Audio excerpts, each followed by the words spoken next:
And I remember, when I was thinking about joining, I was kind of hearing, we're early adopting programs are millions of dollars, and we've got these visionary CISOs. And I remember you and I had dinner one night, and I was kind of intrigued by this whole thing. And I thought, God, there's really people that spend that sort of money. And then the next conversation we had was, how do you identify who the innovators are?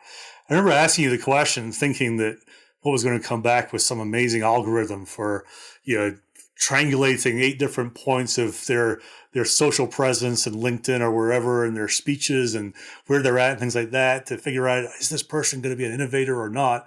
And I remember you looking at me like I was crazy, going, no, we just asked them. which In means many which ways, means it was we that had a simple, right? yeah, which means we had to have a lot of conversations. We had to talk to a lot of people. But now you're right. It was that. I mean, over time, as we evolved, we started to create heat maps and we started to look for kind of trends that we saw. Were there CISOs that are kind of out on the speaking circuits for some of the events? Because usually they're very innovative and kind of thought provoking and, and kind of leading edge. So we started to see indicators out there of, hey, where are these innovators? Who, these CISO innovators, and what industries potentially? And we started to look for things like, hey, where was there a CISO turnover, where a new CISO was coming into an organization, and why were they hired? Were they hired to be a change agent?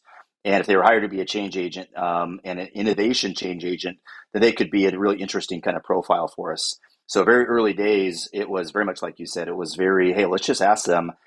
Later days, we'd still just ask them, but actually there was a little bit of kind of science behind the, hey, how do we try to flush out these innovators, these folks that would be, kind of see the potential of kind of what we were all collaborating towards. But to your point, it's interesting sometimes if you keep simple things simple and you just remember there's another person on the other side, asking them very, very kind of upfront questions about about their attitudes towards things is really illuminating, and I think they really appreciate that. And we had so many that were excited about what we were doing.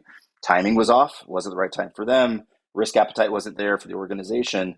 But then we had those gems that timing was right, risk appetite was right, and they were so polarized and philosophically aligned to the mission that we were trying to accomplish that when all those things lined up, it was really magical what they were able to accomplish in typical very complex large organizations, complex contractual processes.